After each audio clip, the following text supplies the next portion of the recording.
All right, the countdown is on and the final stretch is finally here. Our winter storm that's going to impact the mid-Atlantic comes Saturday night through the day on Sunday. It's beginning to take shape. When I saw you here yesterday, we had a lot of blue on the map. Now we have winter storm warnings from Texas through Oklahoma and then right through the mid-Atlantic. And those winter storm warnings stretch from Boston all the way to New York City, Philadelphia, D.C., Richmond, Roanoke, Charleston, everyone going to get a piece of the winter weather along with very, very cold temperatures.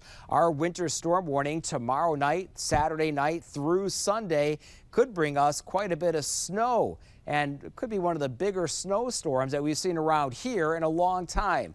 Now, we've been talking about those forecast models a lot as of late. Remember a few days ago, we had those crazy numbers with snow totals upwards of 18 to 22 inches.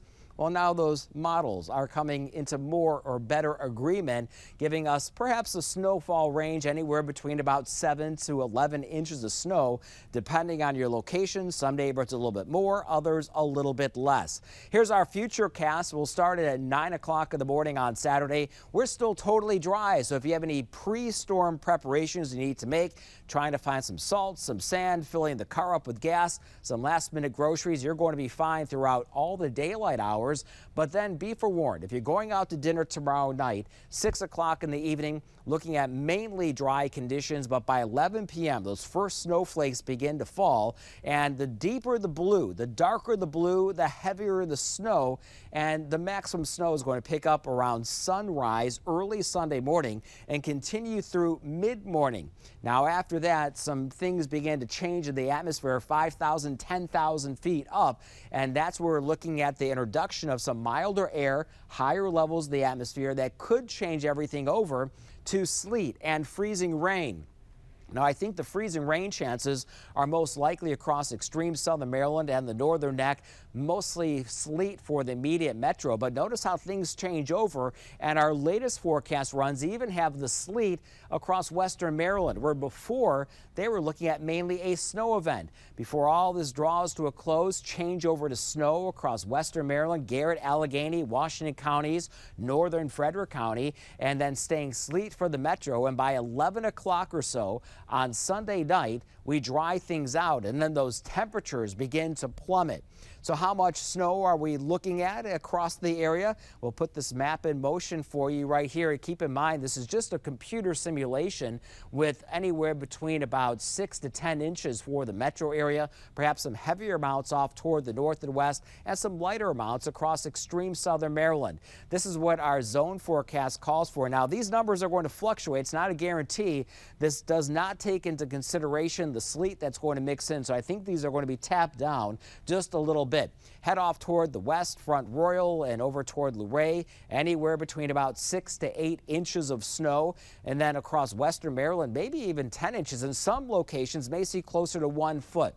D.C. metro area, we're calling between 6 to 10.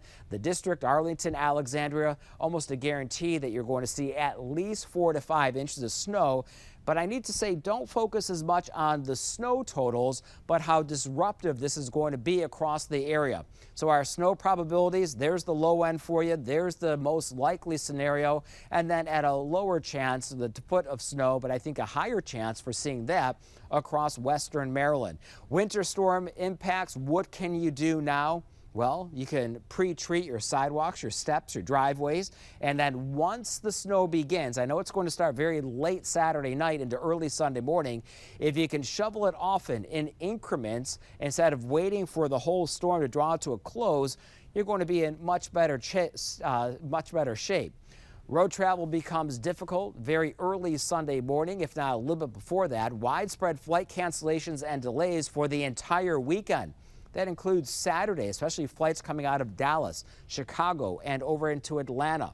And then most schools, the kids are going to be happy about this, will be closed on Monday. And depending how the cleanup goes, could go a lot longer than that.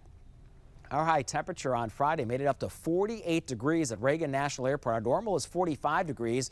You look at the January highs so far, we had a nice stretch of very mild temperatures middle of the month. And now as you wind down the month, you see the areas shaded in red. That's above normal. Well, we're going to go blue for on Saturday, blue on Sunday, and then blue all of next week. That will take us through the end of January with bone-chilling temperatures. Speaking of cold temperatures, tonight through early Saturday morning, we have that cold weather advisory. Don't see this very often. We'll see wind chill factors that are going to drop below zero. Feels like temperatures 11 o'clock Friday night. Anywhere from -2 in Martinsburg to around 8 downtown D.C. and waking up very early Saturday morning. These are the wind chill factors, not the air temperatures, well below zero. Now we stay on the very cold side all day long on Saturday. High temperatures, actual air temperatures, may not even reach 20 degrees for some neighborhoods. And then once the snowfall begins and then into very early Sunday morning, not only are you looking at heavy snow Sunday morning, but those wind chill factors only in the single digits. They'll begin to improve just a little bit as you move into later in the day and those winds begin to settle down. And then it stays bone chilling cold moving into Monday. Wind chill forecast for the day on Saturday only in the teens, moderating a little bit on Sunday, but also keep in mind this is when we're going to see the most snow.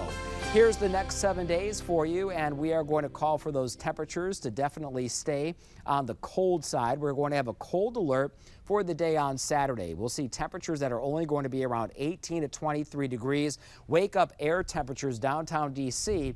at just around 13 degrees. Now, winter alert on Sunday. Snow is going to begin very late Saturday night. It's going to be the heaviest pre-dawn Sunday and then moving into midday Sunday before transitioning over to sleet and wintry mix. Southern Maryland, best chance for looking at perhaps some freezing rain, ice accretion, power outages, temperatures on Sunday around 24 to 25 degrees, but the farther south and east you go will be closer to freezing. Monday, a very cold day. We'll see temperatures that will be around 30 degrees. Those wind chill factors will hold in the teens. And then we start a long period as we move into Tuesday, Wednesday, Thursday, and Friday. Temperatures struggle to make it out of the 20s with nighttime lows that are going to stay in the teens and lower 20s for most of the area. But the biggest concentration for concern will be tomorrow, Saturday, with temperatures around 23 degrees, those wind chills only in the teens. And then, of course, that winter alert on Sunday with that winter storm warning that encompasses the entire DMV, and that will extend throughout the entire day on Sunday before all this draws to a close late Sunday night. If you have a chance to stay off the roads beginning late Saturday night through the day on Sunday, that's going to help a whole lot because whatever we get cleared ahead of time is going to become less problematic moving forward into next week. As always, stay ahead of all of our weather makers. Be sure to have your First Alert weather app ready to go. If you don't already have it on your smartphone, all you need to do is head over to the App Store or Google Play. I'm 7 News meteorologist Steve Rudin.